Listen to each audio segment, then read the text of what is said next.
La Voz de América presenta.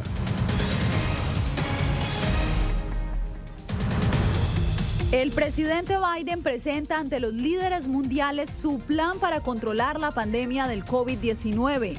Venezuela y la ONU afianzan entendimiento mediante distribución de ayuda humanitaria. Además, reacciones en la capital estadounidense por el trato de agentes de la patrulla fronteriza a migrantes haitianos. Y sale a subasta la campana de la Santa María, una de las carabelas de Cristóbal Colón.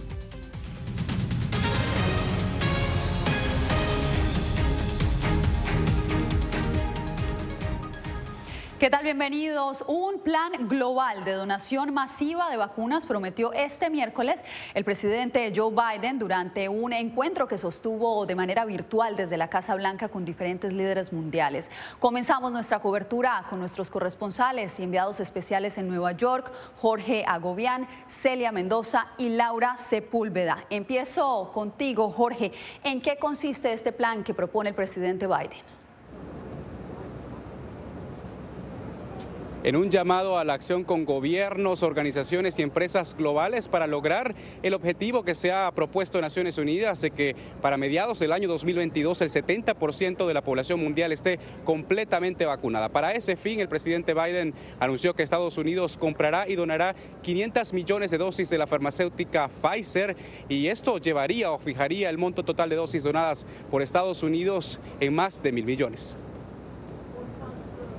Con la compra de 500 millones de dosis de la vacuna de Pfizer anunciada por el presidente Joe Biden este miércoles, Estados Unidos se comprometió a apoyar a países de bajos y medianos ingresos para facilitar el acceso a las vacunas y presentó su plan de acción.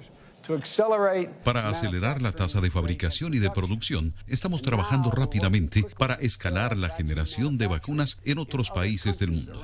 Ahora, ya ellos pueden fabricarla bien. Por cada inyección administrada hoy en Estados Unidos, estamos comprometidos a donar 3 inyecciones para el resto del mundo. Según la Casa Blanca, la donación se realizará a través del mecanismo COVAX entre enero y septiembre de 2022. Biden aseguró que es imperativo inmunizar de manera simultánea a todas las regiones del mundo. Pedimos a nuestros socios no gubernamentales que aceptaran el llamado para establecer nuevas acciones en la fabricación, lo que resolverá el reto fundamental de hacer que las vacunas estén disponibles para todos en todos los lugares. Hasta ahora, Estados Unidos ha entregado casi 160 millones de dosis a 100 países, una buena parte de ellos en América Latina y el Caribe. Durante la discusión de los líderes mundiales, tanto en la cita virtual de la Casa Blanca como en la semana de alto nivel en Naciones Unidas, se encuentra la preocupación para hacer frente a una próxima pandemia, mediante el establecimiento de un mecanismo de seguridad sanitaria y financiera.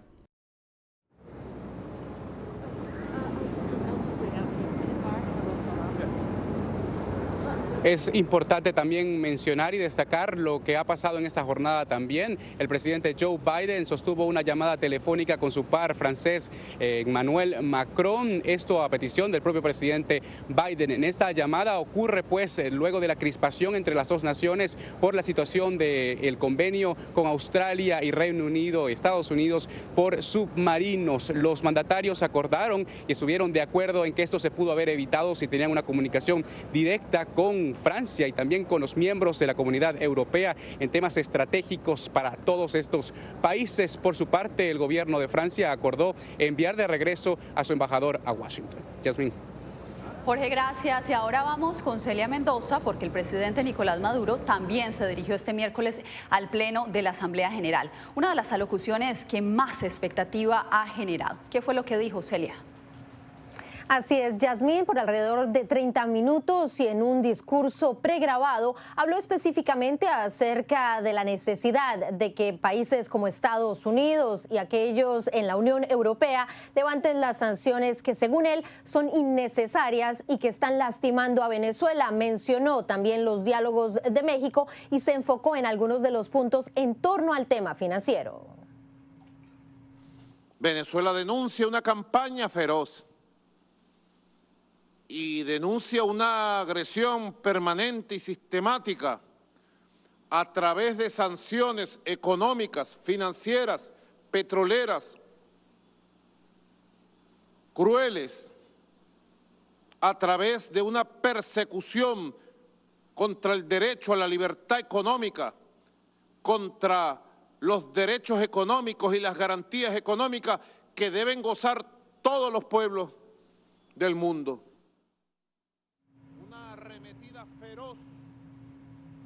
En el discurso, Nicolás Maduro también le pidió a las Naciones Unidas y al secretario general su apoyo en este nuevo diálogo de México, asegurando que es importante que se den acuerdos parciales como los que se generaron en la última ronda, y esto ha llevado a más ayuda humanitaria.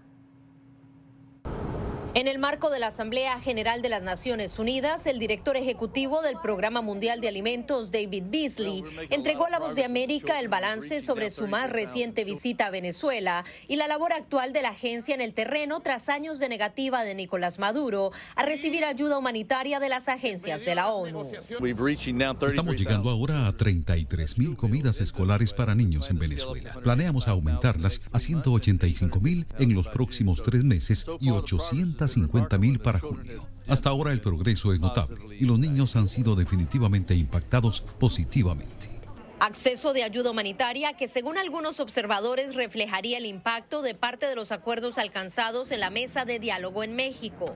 Precisamente en la antesala del inicio de la tercera reunión de las partes en México, por primera vez el recientemente nombrado canciller de Venezuela, Félix Plasencia, acudió a la Asamblea General de la ONU. El nuevo ministro de Relaciones Exteriores venezolano le explicó a La Voz de América cuáles son sus prioridades en esta sesión. Siempre el principal objetivo es defender al pueblo de Venezuela y al gobierno del presidente Nicolás Maduro en contra de los ataques de los enemigos, en contra de los que se empeñan en aplicar medidas coercitivas unilaterales contra Venezuela. Sus declaraciones tuvieron lugar casi de manera paralela al pronunciamiento del presidente de los Estados Unidos, Joe Biden, ante la Asamblea General del organismo, reclamando el establecimiento de los valores democráticos, específicamente en países como Venezuela y Cuba. Al respecto, explicó a La Voz de América Cristina Rosales, vocera en español del Departamento de Estado. La política que nosotros tenemos y la importancia que le damos a que próximamente hayan elecciones, que haya estabilidad, que haya seguridad y también oportunidad para los pueblos en Venezuela y en Cuba que no lo han tenido. El nuevo diálogo empieza este 24 y va hasta el 27 de septiembre. Durante su alocución, Nicolás Maduro también enfatizó el apoyo que le ha dado el presidente mexicano para avanzar en este frente. Este miércoles, el tema migratorio también fue protagonista en la Asamblea General. Los presidentes de Guatemala, Colombia y también el alto comisionado de la ONU para los refugiados llamaron una vez más la atención del mundo sobre este reto hemisférico. Laura Sepúlveda, ¿cuáles fueron los mensajes de los mandatarios? Esto fue en el marco de la Asamblea de la Organización de las Naciones Unidas, pero también en eventos alternos. Precisamente Colombia convocó a una de esas reuniones para hablar específicamente del tema de la migración de venezolanos, que sigue siendo uno de esos factores álgidos que está sobre la mesa. Y al respecto, Yasmín, el alto comisionado para los derechos humanos, en respuesta a una pregunta de La Voz de América, se refirió a este tema. ¿Qué va a pasar con los venezolanos y específicamente cuál es el protocolo que se debe seguir para garantizar sus derechos? Este es un gran ejemplo para la región y estoy muy contento porque muchos países, comenzando por Ecuador, ahora también están regularizando refugiados y migrantes para Venezuela. Esto significa que obtienen documentación, tienen acceso a servicios, salud, muy importante en esto. Tiempo de pandemia y se pueden incluir en las economías locales. Y estoy firmemente convencido de que esto también será un impulso para esos países, para su economía. Y precisamente tenemos también otro tema de migración en esta zona de América Latina, aunque por una causa diferente. Este problema que se concentra en el Triángulo Norte. Estuvimos precisamente escuchando al presidente de Guatemala en medio de su discurso, quien puso sobre la mesa la problemática, reconoció que el tema de migración es un flagelo sobre el que hay que trabajar, pero pide la cooperación de otros países, especialmente los receptores, para que se pueda trabajar de manera mancomunada y así evitar que esta intención de que las personas salgan de su país se haga efectiva. La única solución para detener el flujo migratorio irregular debe basarse en la construcción de muros de prosperidad que le permitan al ser humano mejorar sus condiciones de vida en su propio país, por lo que hago un llamado a los países de destino a que incrementen inversión extranjera directa, así como mejorar los accesos de nuestros productos a sus mercados.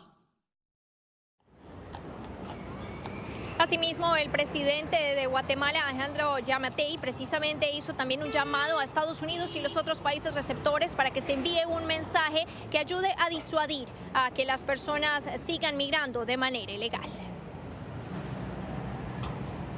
Gracias, Laura. Y fuertes críticas han generado en Washington las imágenes en las que agentes fronterizos a caballo repelen a migrantes haitianos mientras cruzaban el río Bravo. Jacopo Luzzi nos da los detalles. Las imágenes de agentes a caballo de la patrulla fronteriza que repelían con látigos a migrantes haitianos que cruzaban el río Bravo para llegar al suelo estadounidense han provocado indignación entre activistas y legisladores y han puesto en duda la decisión del presidente Biden de deportar rápidamente a miles que acampaban bajo un puente fronterizo. Los seres humanos nunca deben ser tratados de esa manera. Harris dijo que planeaba discutir el tema con Alejandro Mayorkas, el secretario de Seguridad Nacional, quien inició una investigación y en una audiencia en el Congreso aclaró que estas imágenes no reflejan a Estados Unidos como país. Estamos abordando esto con tremenda velocidad y con tremenda fuerza. Las fotografías y los vídeos de las interacciones de los agentes con los migrantes que circularon ampliamente en Internet ofrecieron un vistazo del caos que ha tenido lugar desde la semana pasada. Como una tortilla y un potecito de agua. La administración Biden ha transportado a más de 1,000 personas a Haití desde el domingo y planea realizar 7 vuelos diarios a partir del miércoles. El título 42 le da al gobierno de Estados Unidos carta blanca para enviar a esas personas sin escuchar sus historias, sin escuchar sus súplicas. Al mismo tiempo, la administración sigue enfrentándose a ataques de los republicanos que dicen que Biden no está haciendo lo suficiente para lidiar con lo que ellos llaman una crisis en la frontera. Jacopo Luzzi, Voz de América, Washington. Y justamente antes de llegar a la frontera sur, los migrantes haitianos pasan por varios países. Uno de ellos es Colombia, donde una población fronteriza llamada Necoclí alberga desde hace más de un mes a 19,000 migrantes, en su mayoría haitianos. Yair Díaz nos trae el reporte. La crisis migratoria en Necoclí, Antioquia, al noroeste de Colombia, se agudiza cada día más. Nosotros tengo una semana aquí, pasa mucho vergüenza. No tengo dinero para comer, no puedes dormir muy bien. En este municipio hay alrededor de 19,000 migrantes, en su mayoría haitianos, que esperan pasar a Panamá con la meta de llegar a Estados Unidos. Pero la salud de los niños enciende las alarmas de las autoridades.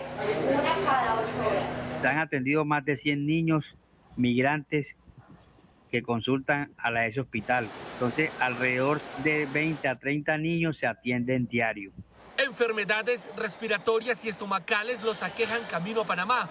Y es que según la Defensoría del Pueblo de Colombia, centenares de estos migrantes han permanecido por más de 20 días en este muelle, porque la demanda de boletos para las embarcaciones marítimas es muy alta. Estas dos empresas sostienen que a la fecha tienen vendidos hasta el 13 de octubre 5.750 tiquetes cada uno, para un total de 11.500. Sin embargo, hay un número indeterminado de personas que no han podido adquirir sus tiquetes o quienes deciden cruzar el Golfo de Urabá en embarcaciones ilegales. En 4 semanas se reunirán defensores del pueblo de Iberoamérica para buscar mecanismos que permitan mejorar la situación de los migrantes en tránsito. Yair Díaz, Voz de América, Bogotá. La primera locución en 14 años del presidente de Nicaragua, Daniel Ortega, ante la Asamblea General de Naciones Unidas ha generado expectativa en el país centroamericano. Donaldo Hernández con la información. La última vez que el presidente Daniel Ortega participó en la Asamblea General de las Naciones Unidas fue en 2007, año en que regresó al poder. 14 años después participará de forma virtual, según anunció la vicepresidenta y primera dama Rosario Murillo. El mensaje que nuestro comandante Daniel hará en la Asamblea General son mensajes que se envían por video, puede ser jueves, puede ser viernes. Opositores creen que la reaparición del mandatario tiene la intención de buscar que Estados miembros de la ONU reconozcan las elecciones del próximo 7 de noviembre en las que busca su 4º mandato. Él está buscando a toda costa y de una manera desesperada recuperar un poco de legitimidad. Además, aducen que el líder sandinista responderá al informe de violaciones a derechos humanos que presentó la alta comisionada para los derechos humanos de las Naciones Unidas. Michelle Bachelet denunció en el Consejo de Derechos Humanos la gravedad de las violaciones a derechos humanos que está cometiendo la dictadura Ortega Murillo. Rosario Murillo no adelantó qué temas planteará su esposo. El pasado 14 de septiembre, en el marco de la 48 sesión del Consejo de Derechos Humanos, 50 países del mundo emitieron una declaración en la que piden el respeto a los derechos humanos y la liberación de los que consideran presos políticos. Donaldo Hernández, Voz de América, Managua. Al volver, conozca por qué Guatemala empezó a exigirle visa a los ecuatorianos.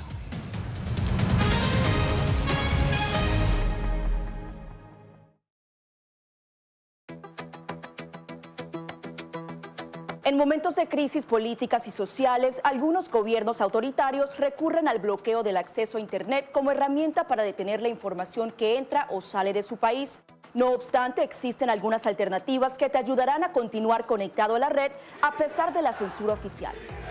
Una de las más efectivas es el VPN o red virtual privada por sus siglas en inglés. La VPN pretende simular que la persona está en otro lugar del mundo y no en el país que esté restringiendo el acceso a Internet, de manera que es incapaz de detectar esa conexión interna y así se puede utilizar Internet con normalidad. Las ofertas de VPN en el mercado son muchas y las puedes buscar escribiendo las iniciales VPN en los motores de búsqueda, pero es importante descargarla o adquirirla antes de perder la conexión al Internet. Aquí te ofrecemos algunas opciones.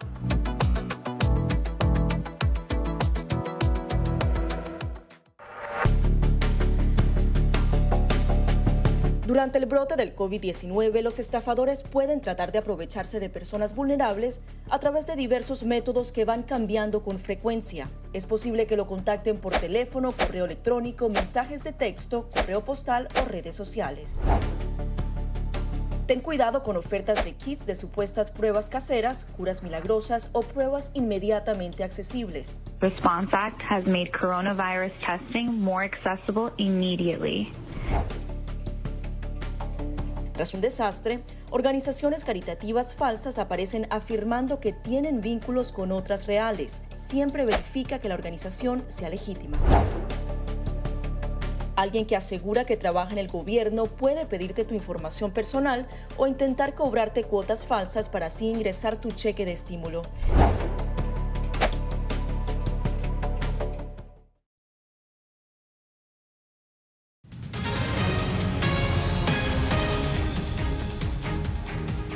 Guatemala comenzó a exigir visa a los ciudadanos ecuatorianos ante el aumento de visitantes que solo usan a ese país como punto de partida para migrar a Estados Unidos. Una compañía aérea habría estado involucrada. Néstor Aguilera con los pormenores.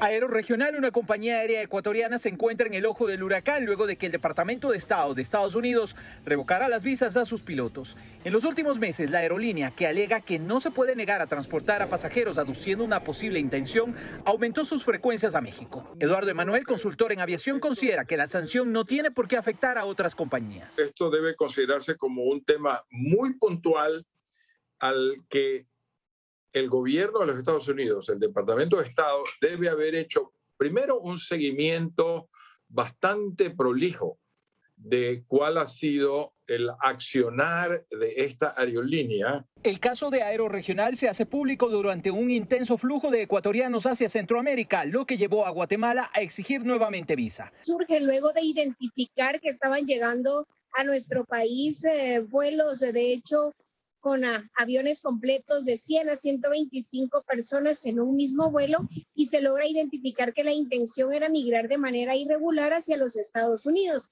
El viceministro ecuatoriano de Movilidad Humana, Luis Vallas, expresó su preocupación por el incremento de la migración riesgosa hacia Estados Unidos. En lo que va del mes, es decir, desde el 1 de septiembre, tenemos un total de 457 ciudadanos ecuatorianos que han sido inadmitidos en territorio guatemalteco. El presidente del Ecuador, Guillermo Lasso, durante su intervención ante la Asamblea General de Naciones Unidas, calificó a la migración forzada como una tragedia. Néstor Aguilera, Voz de América, Quito.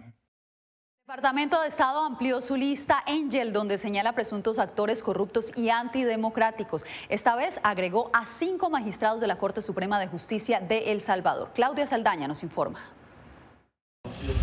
La principal diplomática estadounidense en El Salvador, Jean Maynes, explicó que hay al menos 2 razones para que Washington incluyera esta semana a 5 magistrados salvadoreños en la lista de actores corruptos y antidemocráticos. Ellos aceptaron de asumir este cargo de una forma inconstitucional y, por supuesto, después está tomando decisiones en contra a su propia constitución, como permitir la reelección de su presidente, que está claramente no permitido en su constitución. Y creo que consideramos en eso los 2 actos. La Embajada de Estados Unidos señaló que este deterioro de la democracia erosiona la imagen de El Salvador como socio confiable en la región. Es increíblemente lamentable que estamos en esta situación, porque creo que todos teníamos esperanza de ver algo nuevo, algo diferente y un cambio importante. De la comunidad internacional, El presidente Nayib Bukele rechazó las sanciones y escribió en su cuenta de Twitter que la lista no tiene nada que ver con corrupción, sino que es política e injerencia bajera. El analista Napoleón Campos piensa que las reacciones del mandatario deterioran aún más las relaciones diplomáticas entre ambos países. Nos sentimos mucho más identificados con las expresiones de la señora encargada de negocios que con las expresiones del presidente Bukele. La encargada de negocios dijo que el primer paso en la lista de sanciones para los funcionarios señalados es la cancelación de su visa a los Estados Unidos, pero que hay una investigación en curso para determinar si habrá más consecuencias. Claudia Saldaña, Voz de América, El Salvador. Más adelante, los no vacunados siguen sumando a la lista de fallecidos en Estados Unidos.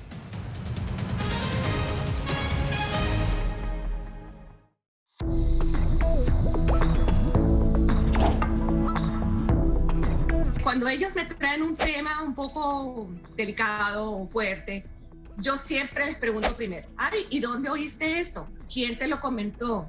¿Y qué te han comentado? Pues corrijo si han escuchado algo que no está correcto, no está bien, y les aclaro, pero lo mínimo necesario para su edad.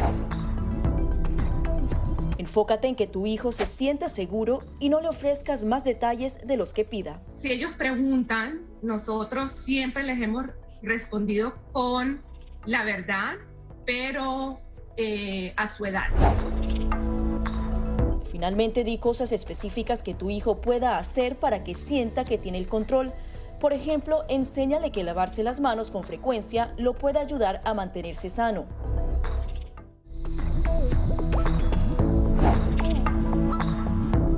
No permitas que interactúe con personas o animales fuera de la casa. Si una persona de la casa se enferma, evita que tenga contacto con tu mascota. Designa a un miembro de la familia o un amigo para cuidar a tu mascota a corto o largo plazo en caso de que tú no puedas. Limpia sus patas una vez que regreses a casa, pero no uses productos tóxicos para ellos como toallitas desinfectantes. Usa champú para bebés y aceite de coco en sus patas si notas picazón o sequedad. Prepara un kit de emergencia que incluya un suministro de medicamentos por 30 días y al menos 2 semanas de alimentos y otros suministros. Asegúrate de que todas las mascotas lleven collares y etiquetas con información actualizada como nombre, número de teléfono y necesidades médicas urgentes.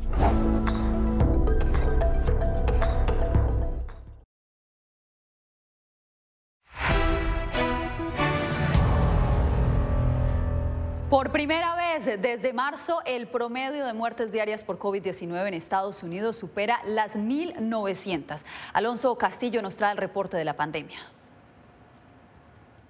Datos de la Universidad Johns Hopkins revelan que en Estados Unidos en las últimas 2 semanas las muertes a causa del COVID-19 han aumentado alrededor del 40%. La propagación de la variante Delta, aunada al temor sin fundamento de recibir la vacuna, complica los esfuerzos para contener la pandemia. Le dijo a La Voz de América el doctor David de la Cerda, director de la Unidad de Cuidados Intensivos del Hospital Jackson Memorial en Miami. Preocupante, pero pienso que en parte ha sido la desinformación que se ha dado y toda la parte política que se le ha dado de trasfondo a esto, las vacunas. Según los Centros para el Control y la Prevención de Enfermedades, casi el 55% de la población estadounidense ha recibido la vacuna. Los estados con el mayor número de casos de COVID-19 en el país son California, Texas y Florida.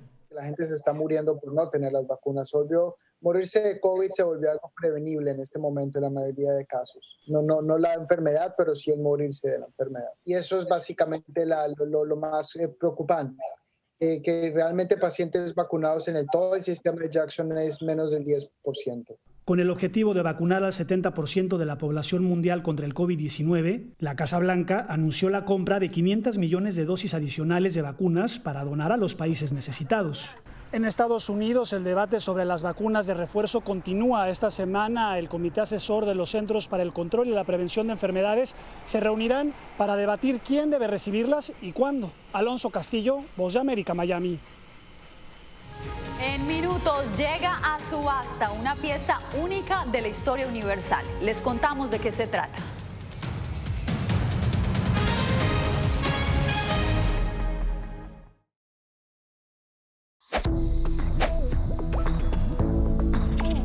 La Organización Mundial de la Salud asegura que las mascarillas son esenciales para eliminar la transmisión del nuevo coronavirus y salvar vidas. Por ello, recomienda su uso cuando se está en lugares concurridos, donde no se pueda mantener el distanciamiento social y en lugares con poca ventilación. Cuando se habla de mascarillas para protegerse del COVID-19, se refieren generalmente a la mascarilla quirúrgica, el respirador N95 o las de tela. Las mascarillas quirúrgicas planas, rectangulares y desechables protegen al portador de gotas de partículas grandes del virus e impiden que los enfermos la esparzan cuando tosen o estornudan. Los expertos advierten que solo deben ser usadas una vez. El respirador N95, de forma oval y más ajustado a la cara, tiene una válvula de exhalación que ayuda con la humedad y el calor cuando respiramos. Además de filtrar partículas grandes, puede impedir que pase el 95% de las partículas pequeñas de virus y bacterias. Ante la escasez, muchos han recurrido a hacer sus propias mascarillas y, en efecto, los expertos confirman que estas mascarillas caseras pueden ser efectivas. Las mascarillas nos pueden servir como una barrera aislante para las secreciones, pero tener mucho cuidado porque hemos visto gente que usa la mascarilla, pero al acomodarse la mascarilla se está tocando la cara. Y eso es justamente lo que queremos evitar, es que la gente se esté tocando la cara en estos momentos, porque cuando uno está en lugares públicos puedes estar pasando la mano por una superficie que ha sido tocada por otras personas y que puede estar contaminada y luego sin querer te puedes llevar la mano a la cara. Para más información visita nuestra página web y síguenos a través de las redes sociales bajo @Voz de América.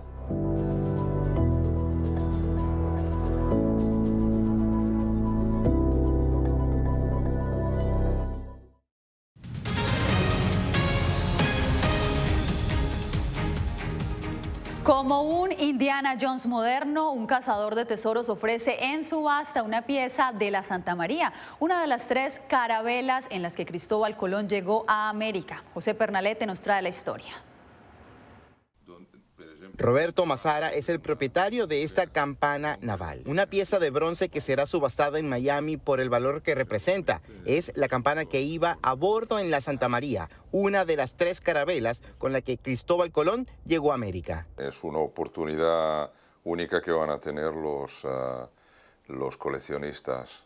En entrevista con Voz de América, Mazara nos cuenta que dio con esta reliquia en una playa de Portugal cuando logró precisar en 2002 la ubicación del San Salvador, un navío español encallado cuando viajaba desde América en 1555. Yo estaba con un detector de metales buscando estas monedas y a un cierto punto un señal muy fuerte en la arena me hizo escarbar y encontrar esta campana, que en un primer momento pensaba fuera la del galeón. Portugal buscó impedir una subasta de la campana prevista en Madrid en 2003, alegando que era de su propiedad, pero Lisboa desistió de la causa judicial, por lo que la justicia española declaró la restitución del bien cultural como perteneciente a Mazara. La campana ha sido sometida a pruebas por expertos de la Universidad de Zaragoza y el Instituto Tecnológico de Aragón, entre otros, para determinar la composición de la estructura corroída, verificando los siglos con los que cuenta. Ahora se busca venderla en subasta el 11 de noviembre. La puja se iniciará en $6 millones. José Pernalete, Voz de América, Miami. Bien, les agradecemos por habernos acompañado en esta emisión del Mundo al Día. Mañana nos vemos con más información. Aquí, una vez más, les informó Yasmín López.